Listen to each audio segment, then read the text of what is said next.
오늘도 우리 주님 예수 그리스도의 이름으로 여러분 한 분 한 분을 축복합니다. 아멘. 어제 여러분들에게 말씀 시작하면서 그런 질문을 드렸습니다. 광야 그러면 어떤 생각이 드십니까? 광야 그러면 방황, 고난, 고통, 두려움, 외로움, 배고픔, 이런 단어가 생각납니다. 사람이 살다 보면 내가 지금 광야에 던져졌구나, 혹은 나는 지금 광야의 길을 걷고 있구나, 그런 생각이 들 때가 있습니다. 실제로 광야를 걸었던 한 민족이 있죠. 이스라엘 백성들이 민수기 20장 4절과 5절 말씀 보게 되면 광야에 있을 때 이렇게 말하는 것을 보게 됩니다. 광야로 나를 인도해서 여기서 죽게 하느냐. 그러니까 이스라엘 백성들이 광야를 지날 때 어떻게 생각했어요? 여기서 우리는 죽는구나, 이제 죽게 되었구나, 광야는 나를 죽이는 곳, 광야는 나를 고통스럽게 하는 곳, 그렇게 생각했습니다. 광야는 나를 죽이는 곳. 5절까지 말씀을 볼까요? 5절 말씀 보게 되면 광야를 또 이렇게 표현하죠. 이 광야는 나쁜 곳입니다. 그러면 광야는 나를 죽이는 곳, 광야는 나쁜 곳, 이유가 뭐겠어요? 이스라엘 백성들이 광야를 지날 때 아무리 봐도 이곳에는 파종할 것도 없고 무화과도 없고 포도도 없고 석류도 없고 마실 물도 없고, 5절 말씀 보니까 없다는 말씀이 5번 나오더라고요.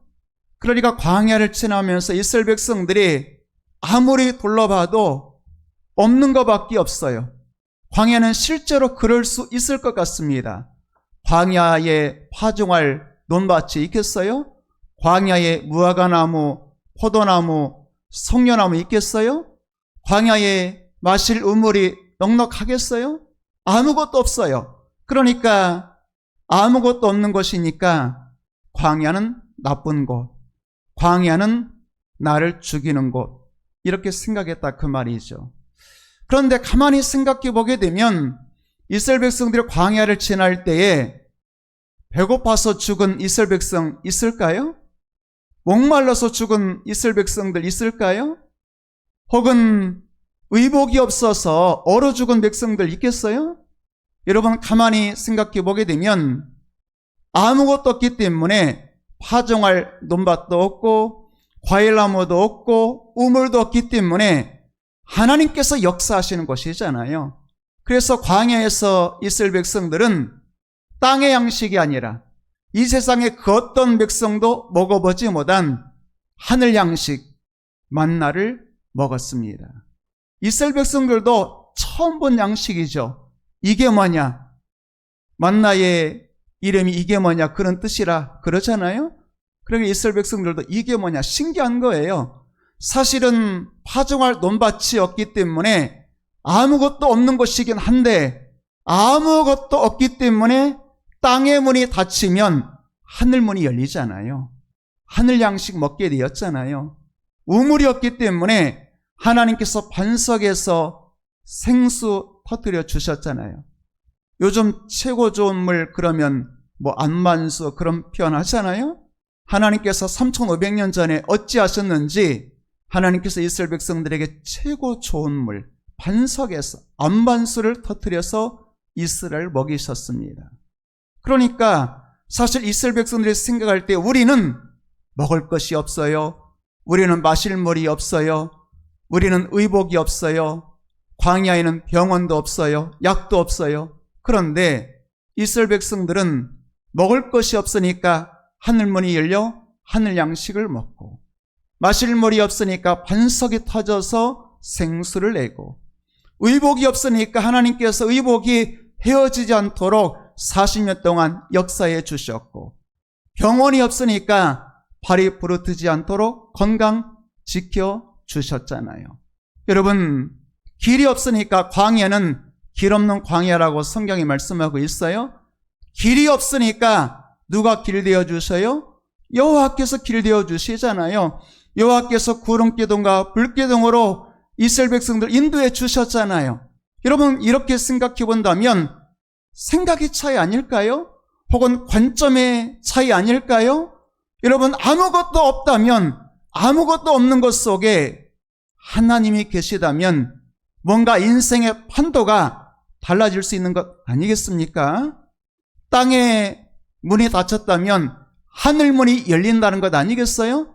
그 광야에 오늘도 5번이나 없다 했지만 아무것도 없는 것처럼 보이지만 그 광야에 누가 계셨어요? 하나님이 계셨잖아요. 여러분, 아무것도 없어도 하나님이 나와 함께 하시면 여러분은 살 길이 열리게 되는 것입니다. 왜 그러겠어요? 주님이 길 되시기 때문에 그렇습니다. 여러분, 오늘 시간 생각이 중요하겠어요. 이번 집회를 통해서 여러분들이 생각이 변화되기를 축복합니다. 생각이라는 말은 보는 눈이란 뜻과 같아요. 다른 말로 관점이라고도 해석할 수 있을 것 같습니다.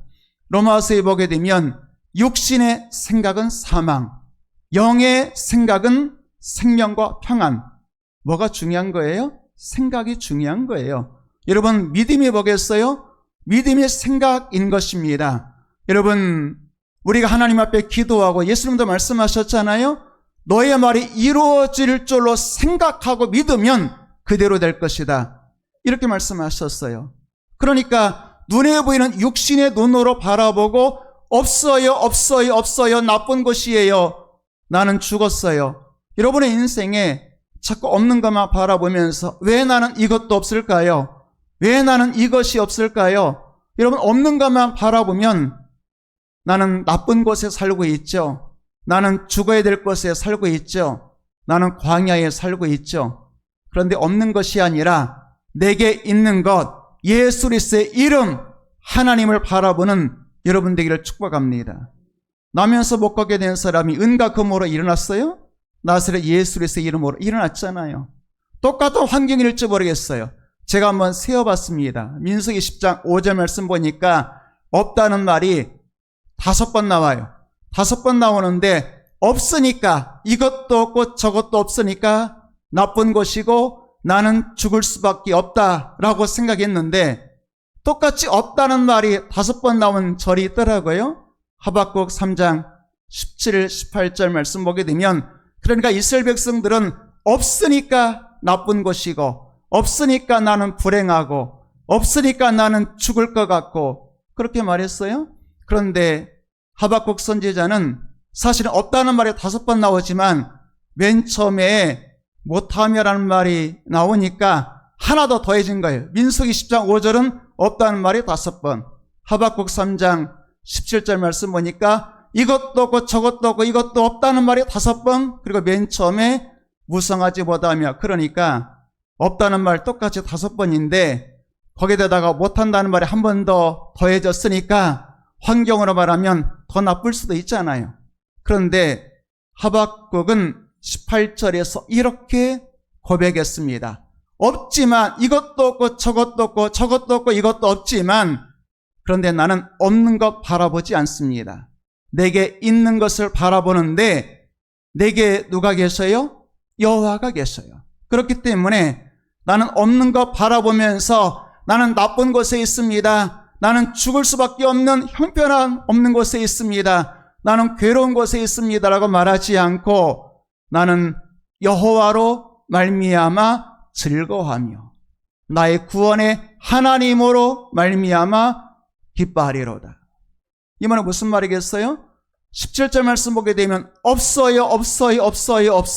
그런데 하박국은 없는 거 바라보지 않고 내게 있는 나와 함께 하시는 여호와 하나님을 바라보았다, 그 말이죠.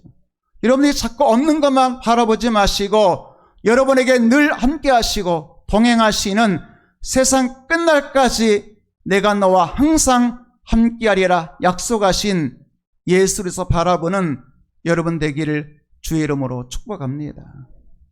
신명기 말씀 보게 되면 신명기는 광야 이스라엘 백성들에게 주신 말씀 아니겠어요? 신명기 말씀 보게 되면 민수기도 마찬가지입니다만 민수기 10장 말씀 읽었잖아요. 신명기 1장 19절 31절 연속으로 보겠습니다. 이스라엘 백성들이 광야를 지날 때 민수기 10장에서는 광야를 어떻게 해석했어요? 죽을 수밖에 없는 곳, 나쁜 곳, 아무것도 없는 곳. 또 신명기 1장에도 보게 되면 이스라엘 백성들이 본 광야는 크고 두려운 광야, 두려운 곳이라고 표현하고 있어요. 그러니까 똑같은 광야를 지나고 있어요. 환경은 똑같죠. 그런데 이스라엘 백성들은 크고 두려운 광야라고 말했어요. 그런데 똑같은 곳에 있었죠. 모세는 뭐라고 말했을까요? 31절 말씀 보게 되면 신명기 1장 31절 광야는 그렇게 크고 두려운 곳이기 때문에 여러분 그렇잖아요. 자녀들이 두려워하면 어린 자녀가 두려워하면 누가 안아주시겠어요? 아버지가 안아주는 거죠. 두려워하는 자녀를 보면 어머니가 가슴에 안아주는 거죠. 그러니까 똑같이 두려운 곳이라고 하는 광야를 지나고 있었지만 이스라엘 백성들은 두려워 떨면서 이 광야는 두려운 곳, 이 광야는 나를 죽이는 곳. 그랬으나 모세는 뭐라고 말했어요? 광야는 사람이 자기 아들을 안는 것 같이. 누가요? 여호와께서 너희가 걸어온 길에서 너희를 안으사 이곳까지 이르게 하셨다. 이렇게 말씀하고 있습니다. 아버지가 혹은 어머니가 어린 자녀를 두려워 떨고 있는 자녀를 안아주는 것처럼 여호와께서는 친히 너희 아버지가 되어주셔서 광야를 지날 때, 그러니까 어쩌면 여러분 우리가 하나님과 친밀한 교제를 경험하고 내가 주여 부를 때에 내가 여기 있다 말씀하시는 것 같은 그런 하나님과 친밀한 은혜를 경험할 때는 어쩌면 무화과나무에 열매가 가득하고 포도나무에 열매가 가득한 곳이 아니라 무화과나무에 열매 없고 포도나무에 열매 없는 광야를 지날 때, 어쩌면 내가 지금 없기 때문에, 아무것도 없기 때문에, 내 힘으로 할 수 있는 것이 아무것도 없기 때문에 두려워 떨고 있을 때, 내가 할 수 없는 그때에, 내가 걸을 수 없는 연약하여 주저앉아 엎어져 있는 그때에 하나님은 나를 안아주시고 하나님이 나를 친히 업어주신다고 말씀하고 있습니다. 출애굽기 19장에 보게 되면 광야를 지날 때 내가 너희를 업었다고 말씀하고 있어요. 독수리 날개로 내가 너를 업어서 내게로 인도하였다. 이렇게 말씀하고 있죠.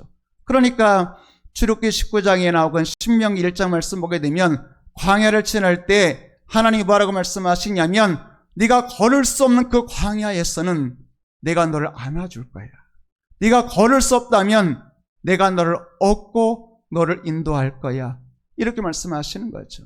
여러분, 하나님께서 여러분들을 오늘도 업어주시고 안아주시는 하늘 아버지신 것 믿으시기를 주의 이름으로 축복합니다. 그리고 어떤 사람은 광야를 보면서 나쁜 곳, 나는 죽을 것 같은 곳, 혹은 두려운 곳, 이렇게 본 사람도 있지만 누군가는 나를 안아주시는 하나님이 계신 것. 또 어제 우리가 읽었잖아요. 신명기 8장 16절 다시 한번 보게 되면 이렇게 말씀하고 있죠. 신명기 8장 16절 말씀 보게 되면 그 광야는 하나님께서 고통스럽게도 나를 낮추시는 곳이긴 하지만 그런데 나로 하여금 낮추사 땅바닥에 처박히게 하시는 것이 아니라 때가 되면 마침내 하나님의 때가 되면 최후의 승리를 주시고 마침내 내게 복을 주려 하십니다. 이렇게 말씀하고 있는 것이죠.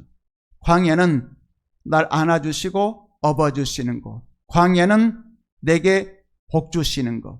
또 어제 읽었죠? 광야 이야기를 하고 있으니까 신명기 32장 10절 한 절 더 읽어보게 되면 광야에서 하나님께서, 물론 광야는 짐승이 부르짖는 광야라고 말씀하고 있어요. 그러니까 얼마나 두렵겠어요. 여러분, 광야에 캄캄한 밤에 빈들판에 홀로 서 있는데 짐승이 울부짖으면 얼마나 외롭고 두렵겠어요. 그런데 그런 짐승이 부르짖는 위험한 광야이기 때문에 하나님께서 그곳에서 나를 만나주시고 호의해주시고 보호해주시고 자기의 눈동자같이 지켜주신다고 말씀하고 있는 것입니다. 여러분, 생각이 중요하잖아요. 내 인생 힘들어요? 외로워요?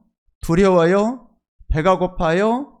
나는 지금 방황하고 있는 것 같아요? 고난과 고통 가운데 있는 것 같아요? 여러분, 그때야말로 날 안아주시고 업어주시고 복주시고 만나주시는 하나님 만나는 하나님의 기회인 것 믿으시기를 주의 이름으로 축복합니다. 여러분들과 야곱 이야기를 좀 했잖아요. 어제 야곱이 어디에 있었어요? 형 에서 때문에 살기 위해서 도망갔잖아요. 아버지 집에 살 수 없어서 외삼촌 라반의 집으로 도망가고 있잖아요. 뒤로 갈 수 없고 누가 있어요? 형 에서가 자기를 죽이려 하고 있어요. 앞으로 가자니 외삼촌이 나를 환영해 줄지 알 수 없잖아요. 또 지금도 낯선 나라에 여행한다는 것은 쉬운 일이 아니잖아요. 요즘에 우리가 낯선 나라에서 젊은이들이 이런저런 어려운 일들을 겪는 거 신문에서 뉴스에서 본 적 있잖아요. 지금도 그럴진데 야곱이 살던 시대는 거의 4,000년 전 이야기 아니겠어요? 그런 시대에 800km, 1000km 여행한다는 건 쉬운 일이 아니죠. 그렇게 야곱이 앞으로도 갈 수 없고 뒤로도 갈 수 없고 어쩔 수 없이 가긴 가지만 내일을 알 수 없는 그 야곱, 얼마나 인생이 두렵겠어요. 그렇게 사랑해 주었던 어머니 품도 떠나야만 했고 아버지 품도 떠나야만 했고 이제는 홀로 자기 인생을 책임져야 되는 그런 낯선 곳에 던져진 야곱은 얼마나 두려웠을까요? 여러분, 지난 시간의 말씀처럼 그렇게 도망가다가 한 들판에서 얼마나 힘들었던지 돌 하나 주워가지고 돌베개 베고 누워서 잠을 잤다, 그런 말씀 드렸잖아요. 여러분, 누워서 잠을 자면 하늘에서 이슬 안 내렸을까요? 하늘에서 내리는 이슬을 온 얼굴로 받으면서, 그리고 딱딱한 돌 하나 돌베개 베고 잠인들 제대로 잤겠어요? 조금 전에 오늘 이 말씀처럼 그 빈들판에서 짐승이 얼마나 사납게 부르짖었을까요? 두렵죠, 캄캄하죠, 외롭죠. 혹은 밤이었으니까 제대로 끼니나 띄웠을까요? 얼마나 배가 고팠을까요? 그런데 그런 루스의 그 빈들판 광야 같은 곳에서 하늘문이 열렸잖아요. 하늘문이 열리고 하나님의 사닥다리가 임하는 것을 보았잖아요. 여호와의 사자들이 사닥다리 위를 오르락내리락 하는, 다시 말하면 여호와의 사자는 천사니까 하나님께서 천사를 보게 하시고 내가 천사를 통해서 너를 보호하리라 약속하신 것 아니겠어요? 근데 그것만으로 부족하니까 하나님께서 직접 나타나셔가지고 하나님께서 친히 말씀해 주셨잖아요. 여러분, 오늘 시간 야곱의 인생이 어쩌면 가장 외로운 밤, 두려운 밤, 배고픈 밤, 캄캄한 밤, 짐승이 부르짖는 곳에서 내일을 알 수 없는 그 밤, 그리고 앞으로도 뒤로도 갈 수 없는 그 외로운 빈들판에서 하늘문이 열렸잖아요. 오늘 혹시 여러분의 인생이 나는 지금 홀로 던져진 빈들판에 캄캄한 어둠 속에서 사방에서 나를 잡아먹으려는 짐승들이 부르짖고 있고 하늘에서 찬이슬 내리는데 덮을 이불 하나 없는 그런 외로움과 두려움 속에 여러분들이 던져지셨나요? 여러분, 그러나 그곳이야말로 하늘문이 열리는 영광의 밤인 것 믿으시기를 축복합니다. 야곱이 아버지 집에서 편안하게 아버지 품에 있을 때는 전혀 느껴보지 못했던, 혹은 만나지 못했던, 혹은 듣지 못했던 살아계신 하나님을 바로 이 고난의 자리 광야의 한가운데서 하나님을 만나게 되는 것입니다. 그러니까 사실은 여차저차해서 누구 때문에, 형 에서 때문에 도망가고 있는 것처럼 보이지만, 겉으로 보게 되면 누구 때문인 것처럼 보이지만, 그러나 하나님의 원대한 계획이 있는 것입니다. 그 야곱을 만나 주시기 위해서, 그 야곱에게 말씀해 주시기 위해서, 그 야곱에게 하늘문을 열어주시기 위해서, 하나님의 사닥다리, 여러분들이 그 사닥다리 예수님이라는 말씀을 어제 드렸잖아요. 예수님을 주기 위해서 하나님께서 지금 야곱의 길을 인도하고 계시는 것입니다. 이런 루스의 한 들밤, 캄캄한 밤, 어두운 밤, 돌을 베개에 삼고 누워있는 야곱에게 하나님께서 나타나셨죠. 하늘문이 열렸고 사닥다리 환상 보게 해주셨고 천사 보게 해주셨고 하나님이 직접, 천사 정도가 아니라 하나님이 직접 나타나셔서 세 가지 약속을 하시게 되죠. 13, 14절 말씀 볼까요? 첫 번째로 하나님이 뭐라고 말씀하셨냐면 너 두려워하지 마. 너 지금 사실 야곱은 도망자이기도 하지만 장가도 안 갔잖아요. 그런데 하나님이 뭐라고 말씀하셨냐면 장가도 못 간 야곱에게 당연히 자식도 없겠죠. 그러나 하나님이 뭐라고 말씀하셨어요? 너 지금 슬픔에 잠겨 누워있느냐? 너 두려움과 외로움에 눈물을 흘리고 있느냐? 네가 누워있는 이 땅 내가 너와 내 자손에게 주리라. 두 가지 약속하셨어요. 하나는 뭘 약속하셨어요? 너는 지금 도망자여 땅 한 평 없이 아무것도 없이 빈털리로 도망가고 있지만 내가 너에게 땅을 주리라. 복 주신다는 거죠. 뿐만 아니라 너 지금 혼자라고 생각하느냐? 너 결코 죽지 않는다. 두려워하지 마. 너는 장가갈 것이고 자식 날 것이고 심지어 너의 자손에게 이 땅을 물려줄 것이다. 땅과 자녀의 복을 허락해 주시는 것이죠. 14절까지 말씀 볼까요?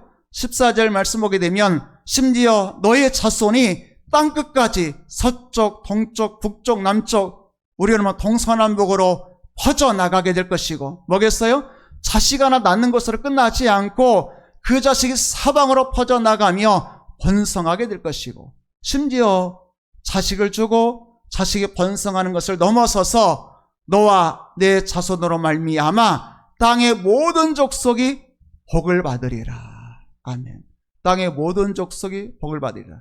이건 누구에게 약속하신 거냐면 창세기 12장에 하나님이 야곱의 할아버지죠. 아브라함 부르실 때 뭐라고 말씀하셨어요? 내가 너로 복이 되게 하리라. 너로 말미암아 천하 만민이 복을 받을 것이다. 그러니까 지금 야곱은 어쩌면 오늘 살 수 있을지 내일 죽을지 모르는 도망자로 도망가고 있지만 하나님은 너의 할아버지 아브라함이 받은 복을 반드시 내가 너에게 주리라. 이렇게 말씀하고 있는 것이죠. 자식의 복을 약속해 주셨습니다. 여러분 오늘 야곱 입장에서 생각해 보게 되면 좀 황당하잖아요. 도망자 신세인데 땅 한 평도 없잖아요. 아직 결혼도 못했는데 뭐라고 말씀해요? 나에게 복 준다를 넘어서서 네 자식에게 자손에게 심지어 너의 자손으로 말미암아 자손이 땅끝까지 퍼져나가고 온 민족이 네 자식들 때문에 자손들 때문에 복을 받게 될 것이다. 이렇게 말씀하고 있는 것이죠. 지금 내 입장에서 생각해 보게 되면 황당할 수 있겠지만 계산이 안 되지만 내가 생각해 볼 때 내 자식들 보면 무슨 소망이 있을까? 과연 내 자녀들에게서 무슨 내가 희망을 볼 수 있을까? 뭐 그런 생각이 들 수도 있잖아요. 그런데 여러분 야곱 입장을 생각해 보게 되면 아직 야곱 자신도 장가를 안 갔다니까요. 자식이 없다니까요. 여러분들은 자녀가 있잖아요. 그 자녀를 바라보면서 여러분에게 희망이 안 보이는 것 같은 절망의 순간이라 할지라도 야곱보다는 형편이 좀 낫잖아요. 자식은 있잖아요. 여러분 하나님께서 오늘 여러분의 자녀들에게 복 주신다고 약속하셨잖아요. 여러분 자식 하나도 없는 아니 장가도 안 간 야곱에게 약속하셨고 실제로 그 약속이 먼 훗날 야곱의 아들들 중에 애굽의 총리 요셉이 나오고 여러분 아시잖아요. 그런 역사 반드시 여러분에게 이루어질 줄로 믿습니다. 지금 야곱은 상상이나 했겠어요? 나는 지금 아무것도 없는데 나는 아직 장가도 못 갔는데 자식도 없는데 아니 내 자식 때문에 천하 만민의 땅의 모든 족속이 복을 받는다고? 이루어졌어 안 이루어졌어요? 이루어졌어요. 야곱의 아들 요셉을 통해서 혹은 더 나가게 되면 야곱의 후손 가운데 놀라운 하나님의 사람들이 나오게 되잖아요. 여러분 그런 역사가 여러분의 가정에도 이루어지게 되기를 축복합니다. 하나는 복을 약속해 주셨어요. 두 번째가 되겠죠. 15절 말씀 볼까요? 15절 말씀 보게 되면 그러면 이 약속을 이제 하나님 이루어 주셔야 되잖아요. 어떻게 이루어 주시겠어요? 내가 너와 함께 하리라. 내가 너와 함께 있어 내가 너를 지켜주리라. 네가 어디로 가든지 내가 너를 지켜주리라. 여러분 하나님께서 야곱에게 뭐라고 말씀하셨어요? 지금은 야곱이 어디로 가야 할지 오늘 이 밤 루스의 빈들판에서 캄캄한 밤에 돌을 베개 삼아 자고 있지만 내일 눈 뜨면 나는 어디로 가야 할까요? 나는 과연 외삼촌의 집으로 가야 할까요? 가면 나는 환영받을까요? 아니, 그곳까지 나는 갈 수 있을까요? 하란까지 나는 과연 안전하게 갈 수 있을까요? 나는 도둑 만나 속은 강도 만나 혹시 죽는 것 아닐까요? 별 생각 다 하겠지만 하나님 야곱에게 뭐라고 말씀하셨어요? 너는 혼자가 아니야. 내가 너와 함께하리라. 내가 너를 지켜주리라. 이렇게 말씀하셨죠. 내가 너를 반드시 떠나지 아니하리라. 내가 너에게 허락한 것을 다 이룰 때까지, 내가 너에게 약속한 것을 다 이룰 때까지 내가 너를 떠나지 아니하리라. 여러분, 하나님께서 야곱에게 함께 하시마 동행의 약속을 주셨죠. 여러분, 하나님이 여러분들과 함께 하시마 약속하신 이 말씀 믿으시기를 축복합니다. 물론 시간이 좀 지나겠습니다만 어느 날 야곱이 말할 수 없는 복을 받았죠. 나중에 야곱이 뭐라고 애굽의 바로왕 앞에서 뭐라고 얘기하냐면 내가 받은 복이 내 조상의 복보다 더 뛰어납니다. 야곱의 조상이 누구예요? 아버지 이삭, 할아버지 아브라함. 대단하잖아요. 그런데 야곱이 스스로 뭐라고 말하냐면 하나님이 내게 복 주셨는데 자기 자녀들에게 축복하면서 내가 받은 복이 뭐냐? 자기 자식들에게 네 아버지 하나님, 너희 아버지 하나님이 너희 아버지에게, 그 아버지가 야곱이잖아요. 자식들에게 말하는 것이니까 복 주기를 내 조상들보다 더 큰 복을 주었다. 그렇게 말하잖아요.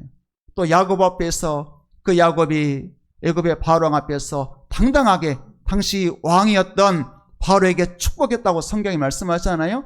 세상에 누가 누구에게 축복해요? 돈 있고 힘 있는 사람이 축복하는 것 아니겠어요? 그 나중에 야곱이 애굽의 바로왕 앞에 설 때 야곱이 축복하는 사람이 되는 것입니다. 혹은 자식들에게 내가 최고로 복받은 사람이라고 그렇게 이야기하는 당당한 사람이 되는 거죠. 어떻게 그럴 수 있었겠어요? 하나님이 먼저 약속의 말씀을 주셨고 그 약속의 말씀을 다 허락하는 것을 이룰 때까지 내가 너를 떠나지 않고 내가 너 함께하며 내가 너를 지키리라 약속해 주셨잖아요. 여러분, 오늘은 아무것도 눈에 보이지 않고 오직 약속의 말씀 하나만 여러분 손에 붙들려 있는지 모르겠지만 그 약속의 말씀을 하나님이 이루어 주십니다. 이것을 믿는 여러분 되기를 주의 이름으로 축복합니다. 나 혼자가 아니잖아요. 야곱은 지금 혼자 있는 것처럼 보이죠. 실제로 혼자였어요. 그런데 하나님이 함께 하셨잖아요. 하나님이 지켜주시잖아요. 하나님께서 떠나지 않고 허락한 약속의 말씀을 다 이룰 때까지 동행해 주시겠다고 말씀해 주신 것입니다.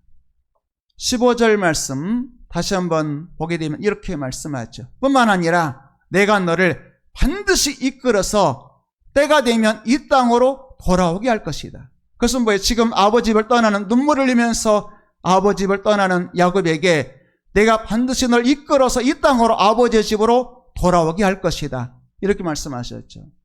최후의 승리를 주신다고 말씀하고 있는 것입니다. 여러분, 야곱이 이런 약속 받은 곳이 어디겠어요? 짐승이 부르짖는 캄캄하고 어두운 그저 있는 것이라고는 굴러다니는 돌 하나 주어서 베개 삼아서 누워있는 그런 야곱에게 하나님이 이 말씀을 주셨습니다. 혹시 여러분들이 지금 나도 야곱처럼 루스의 빈들판에서 나홀로 찬바람 맞으며 하늘에서 내리는 산이슬 맞으며 딱딱한 차가운 돌 하나 주어서 홀로 돌베개 하고 내 인생이 왜 이렇게 처량한가? 나는 왜 이렇게 외로운가? 나는 왜 이렇게 두려운가? 나는 이 밤이 지나면 내일 아침에 나는 어디로 가야 하는가? 아무것도 답을 찾을 수 없는 루스의 빈들판이라 할지라도 여러분, 그곳에서 하늘문이 열리고 하나님의 말씀, 하나님 음성이 들리면 여러분에게 살 길이 열리는 것 믿으시기를 축복합니다. 오늘 내가 무엇을 가지고 있느냐가 중요한 것이 아니고 여러분들에게 민수기 10장 말씀이나 하박국 3장 말씀 드렸잖아요. 이것도 없고 저것도 없고 이것도 없고 저것도 없다 할지라도 누가 내 곁에 계시면, 하나님이 내 곁에 계시면, 누가 나와 함께 하시면, 여호와가 나와 함께 하시면 여러분에게는 소망이 있는 거 믿으시기를 주의 이름으로 축복합니다.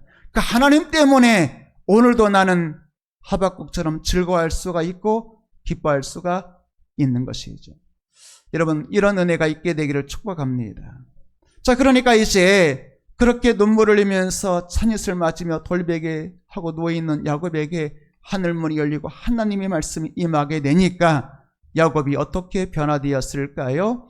16, 17절 말씀 보도록 할까요? 먼저 야곱이 깨어나서 이렇게 고백했죠. 여호와께서 과연 여기 계시거늘 내가 지금까지는 알지 못하였도다. 이 말이 무슨 뜻이겠어요? 하나님이 과연 여기 계신다는 말은 뭐겠어요?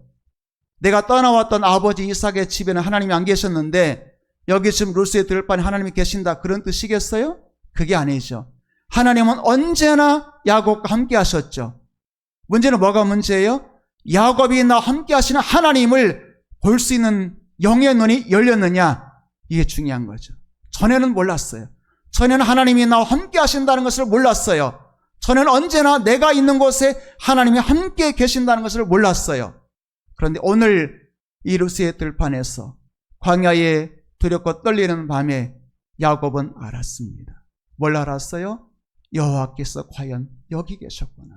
그야말로 다른 말로 말하면 하나님이 언제나 나와 함께 하셨구나. 물론 하나님이 내가 너와 함께 하리라 약속하셨지만 그것은 어제는 함께 안 하셨는데 오늘부터 내가 너와 함께 하리라, 그런 말씀이 아니에요. 어제도 내가 너와 함께 했었고 오늘도 내가 너와 함께 할 것이고 내일도 내가 너와 함께 할 것이다. 나는 너를 엄마 뱃속에서부터 떠난 적이 없고 엄마 뱃속에서부터 하나님께서 야곱을 택하셨잖아요. 하나님은 야곱을 떠난 적이 없어요. 문제는 뭐예요? 야곱이 나와 함께 하시는 하나님을 볼 수 있는 눈이 열리지 않은 거죠. 여러분, 오늘 이 밤에 여러분의 영의 눈이 열리기를 축복합니다. 지금 내 곁에 계시고 내 손 잡아주시고 나를 인도해 주시고 나와 함께 하시고, 그리고 야곱에게 반드시 네가 있을 곳, 아버지 집 반드시 있을 곳으로 내가 너를 돌아오게 하리라 말씀하셨잖아요.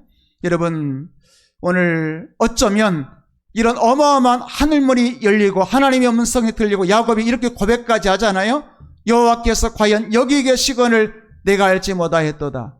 여러분, 이런 고백은 사실 가만히 생각해 보게 되면 오늘 말씀에 야곱이 루스라고 하는 그 빈들판에서 하나님 살려주세요, 도와주세요, 여러분 기도하는 장면에 나오지 않아요. 했는지 안 했는지 모르지만 안 한 것 같아. 그러니까 야곱은 기도도 안 했어요. 그런데 갑자기 하나님이 찾아오시는 겁니다. 어떻게 이런 일이 있었을까요? 한번 생각해 볼까요? 야곱을 외삼촌에 보낼 때 엄마로 말하면 야곱의 엄마 리브라 말하면 자기 오라버니잖아요. 라반에게 보낼 때 누가 기도하고 있었겠어요? 야곱을 떠나보내면서 그 엄마가, 야곱의 엄마가 얼마나 눈물로 기도했을까요? 혹은 아버지 이삭이 얼마나 하나님께 하나님 내 아들을 부탁합니다.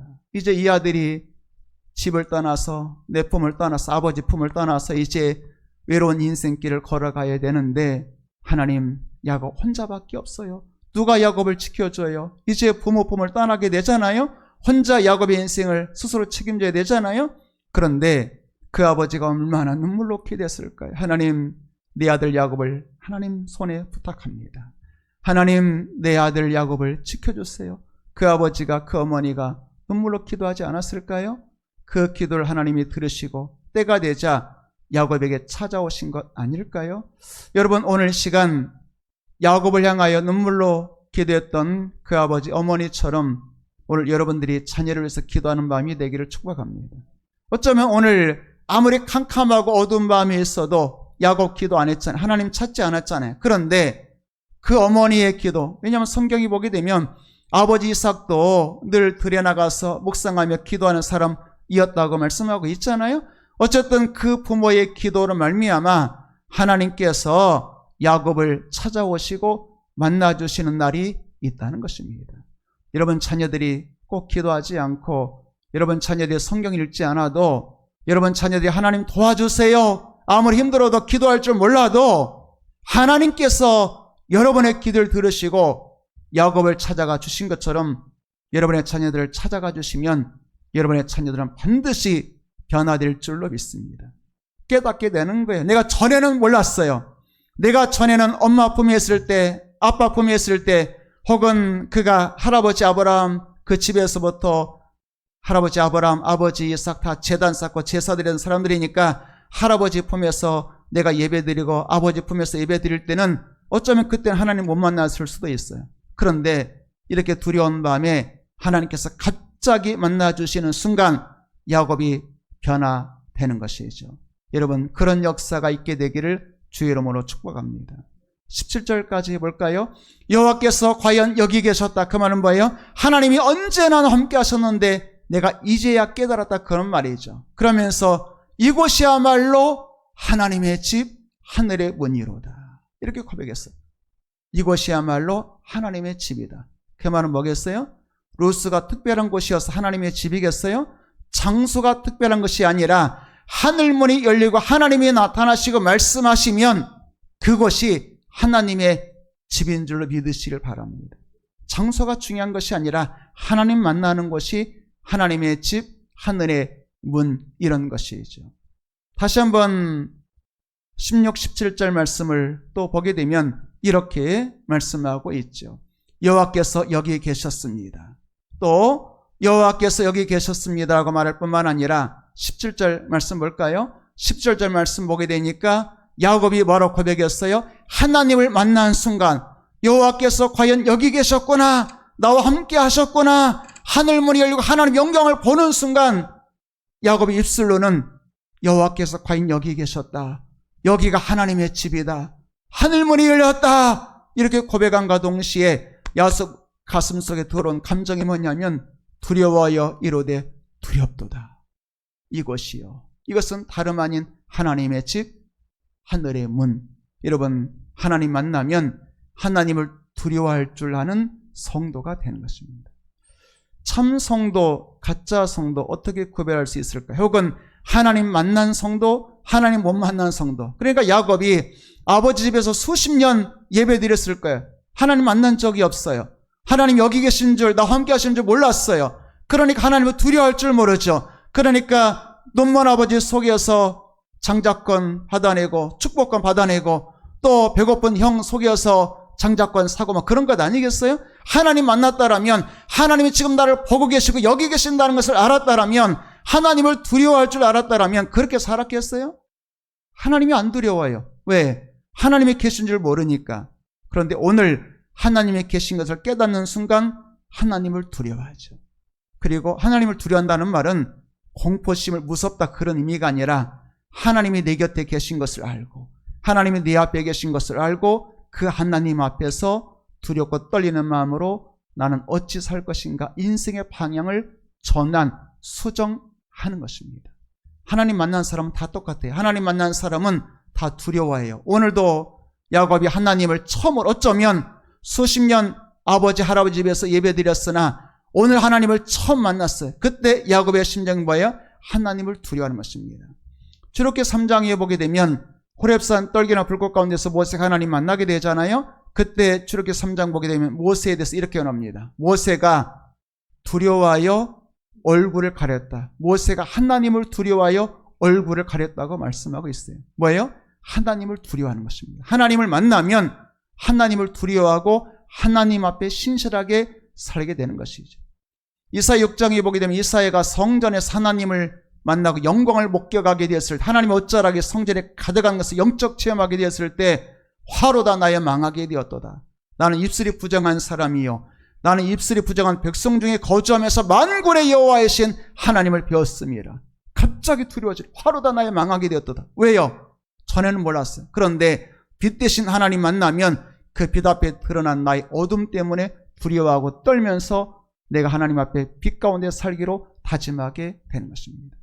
시몬이 예수님께서 기쁜 곳에 금을 내려 고개 잡아라, 두 배 잠기는 기적 체험했잖아요. 그때 시몬의 반응이 뭐겠어요? 주여 나를 떠나소서, 나는 죄인이로소이다. 전에는 몰랐어요. 내가 죄인인 줄 몰랐어요. 그런데 창조 예수님 만나는 순간 엎드려 나는 죄인입니다, 이렇게 되는 것이죠. 여러분, 오늘 이 시간 여러분들이 하나님을 제대로 만나면 여러분 입술에 회개하며 하나님을 두려워하며 눈물로 이 죄인을 용서해달라고 가슴을 치는 그런 회개 역사가, 하나님을 두려워하는 역사가 있게 될 줄로 믿습니다. 여러분의 자녀들도 전에는 몰랐어. 나는 그저 성실하게 살면 괜찮은 줄 알았어. 여러분, 그런데 성실하게 살고 착하게 사는 것으로 되겠어요? 빛 대신 주님 앞에 서게 되면 나의 어두운 죄악된 모습이 선명하게 드러나고, 그러면 하나님을 두려워하게 되는 것이죠. 첫 번째로 하나님이 계신 것을 깨달았어요. 하나님이 여기 계시고 하늘문이 열리고 하나님의 집이었구나. 그러니까 그의 마음의 감정의 상태가 어떻게 바뀌었어요? 하나님을 두려워할 줄 아는 사람으로 바뀌었어요. 세 번째가 되겠습니다. 18, 19절 말씀 보니까 야곱이 이제 하나님 만난 뒤에 아침에 일찍 일어나서 베개 삼았던 돌을 가져다가 기둥으로 세우고 그 위에 기름 부었다, 이렇게 말씀하고 있습니다. 기름 부었다 의미가 뭐냐면 구약의 기름 부은 것은 하나님의 것으로 구별했다, 이렇게 말씀하고 있는 것입니다. 그러니까 여러분, 똑같은 마이크가 있다 할지라도 하나님의 교회에 쓰여지면 흔히 말하는 성물이라 그러잖아요. 성이 뭐겠어요? 거룩하다는 뜻이죠. 구별되었다는 뜻이죠. 기름 부었다는 뜻도 있죠. 뭐 흔히 기름 부어서 목회자든 장로든 세웠다 그럴 때 기름 부었다 의미가 뭐겠어요? 하나님의 사람으로 성별 구별되었다는 것이죠. 야곱이 이제 기름 부었다의 의미는 이제 나는 내 인생은 내 것이 아니라 나의 인생은 여호와의 것이라고 고백한 것이죠. 이제 나는 주님의 것입니다. 주님 뜻대로 하옵소서. 지금까지는 야곱이 누구를 위해 살았어요? 나를 위해 살았죠. 그런데 이제부터는 누구를 위해서? 여호와의 것이니 여호와를 위하여 여호와 영광을 위해서 이 몸을 드립니다. 왜요? 이제 나는 기름 부어진 성별된 누구의 것이에요? 주님의 것이기 때문에. 자, 여러분, 오늘 말씀을 통해서 광야 이야기로 시작했습니다만, 여러분, 루스의 들판은 여전히 루스의 들판이잖아요. 환경이 바뀐 건 아니잖아요. 환경이 바뀐 것이 아니라 뭐가 바뀌었어요? 야곱의 믿음이 바뀌었고, 영의 문이 열려졌고, 생각이 바뀌었고, 마음이 바뀌었죠. 여러분, 환경 때문에 죽는 것이 아니라 우리의 믿음의 문이 열려지지 않으면, 믿음의 생각이 바뀌지 않으면, 믿음의 관점이 바뀌지 않으면 그것 때문에 죽는 것입니다. 여러분, 오늘 이 시간 환경의 문제가 아니라 환경이 변화되도록 또 기도해야 되겠습니다만, 내 마음이 변화되게 해달라고, 믿음의 사람 되게 해달라고 기도하는 여러분 되기를 축복합니다. 오늘 기도할 때 야곱이 하나님 만났잖아요. 야곱이 심지어 기도도 안 했다 그랬어요. 하나님 찾지도 않았어요. 그런데 어쩌면 그 부모의 기도로 하나님이 강권적으로 야곱 만나주시니까 야곱이 변화되죠. 오늘 이 밤에 여러분, 하나님께서 여러분의 자녀들, 글쎄 야곱은 지금 집 떠나 있잖아요. 루스의 빈들판에 있잖아요. 어두운 밤에 놓여 있잖아요. 그런데 하나님이 강권적으로 찾아가시고 하늘문을 여시고 하나님께서 사닥다리 환상 보여주시고 말씀으로 역사하시니까 야곱이 하나님이 여기 계십니다. 하나님 두려워하며 살겠습니다. 이제 나 기름 부어진 하나님의 백성으로 주님의 것으로 거룩하게 살겠습니다. 다짐하게 되잖아요. 여러분, 야곱이 받았던 하나님 만나는 이 복이 여러분 자녀들에게도 임하게 되기를 축복합니다. 오늘 야곱이 만난 그 하나님, 나의 자녀들도 만나게 해달라고 여러분, 여러분의 자녀들을 위해서 더 많이 부르짖는 이 밤 되기를 주의 이름으로 축복합니다. 기도하겠습니다.